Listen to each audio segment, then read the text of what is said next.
Welcome to Junior Historians. I'm Darcy, the middle school librarian at the St. Charles Public Library. Joining me is Lindsay Judd, the director of the St. Charles History Museum. Today, the Junior Historians are exploring the history of the Operadio Manufacturing Company in St. Charles.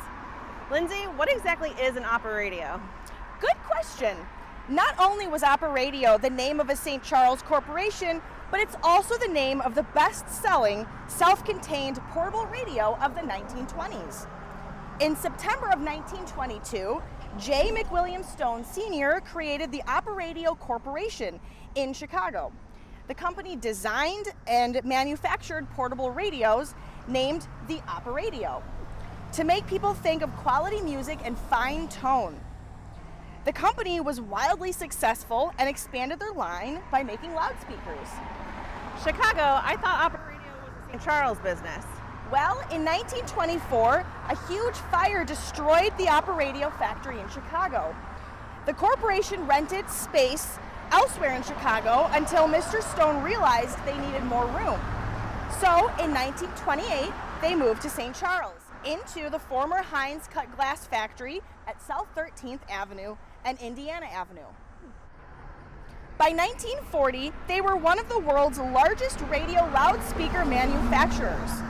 Due to this growth, they quickly kept outgrowing their factory spaces. In 1934, they moved to the old cable piano factory along the Fox River, and in 1936, they purchased the Crown Electrical Building, where Kimmer's is now located. They remained on the corner of First Street and Illinois Avenue until 1968, when the company, then named DuKane Corporation, built a new plant off of Kirk Road, where they remain today. And that is the building you see behind us.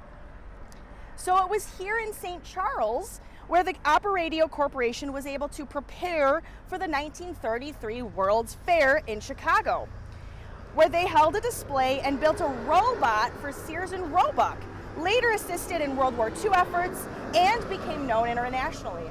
Wow, that is a lot of moving around. It's cool that they still exist today. It's actually been 99 years this month, September. Lindsay, what else besides the Operadio did the corporation manufacture?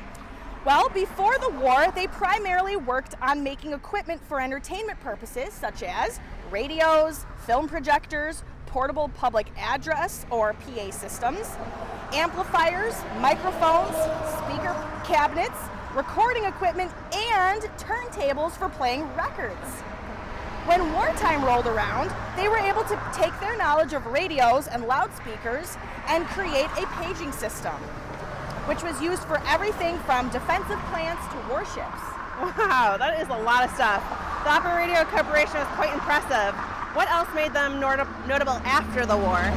In 1950, the company was responsible for installing a new sound system at Comiskey Park, home of the Chicago White Sox. In 1955, their game division created a Grand Prix racing game. The game had a moving road inside a cabinet with a steering wheel to control a model car, and came complete with an accelerator pedal to adjust the speed.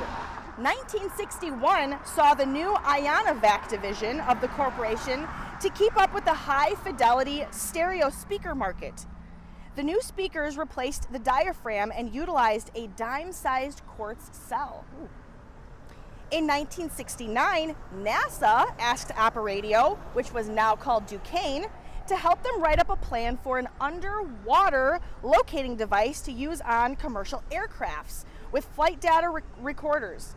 DuKane was able to develop and manufacture the device for commercial airlines. In 1970, the first ultrasonic system was developed and created a new ultrasonics division, kickstarting multiple patented ultrasonic technologies. In 1985, DuKane worked with Kodak to invent weld-by-distance technology. And in 2008, the company launched IQ Servo, the first servo-driven ultrasonic welding system and melt-match technology. When did the Operadio Corporation change their name to the DuKane Corporation? In 1951, they changed their name to DuKane to use the name of both counties over which the factory operated, DuPage and King County.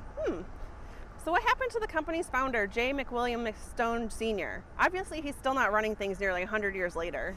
Mr. Stone Sr. asked his son, John Stone Jr., or Jack, to help him phase out of working primarily with government contracts in the 50s and make the business more commercial. Jack took over running the company in 1962, and in 1968, Jack and his brother William bought the corporation from their father, Mr. Stone Sr. Since then, Jack's 3 children and nephew have been involved in the company, serving on the board and helping make decisions. Jack was CEO of the corporation until 2002 before he sold the company to management in 2005. That's really cool. Thank you, Lindsay. Where can our junior historians learn more? For more information, click the link in the description below to learn more about St. Charles history and to explore the St. Charles History Museum's website. Awesome, thank you. And join us as we head back to the St. Charles History Museum, head inside and explore.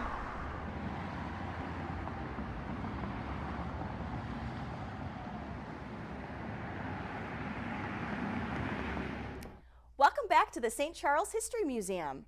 Here on display in our exhibit is an Operadio table radio with an antenna, and this was produced by the Operadio company during the 1920s. Be sure to grab your to-go craft kit here at the St. Charles History Museum while supplies last through the end of September.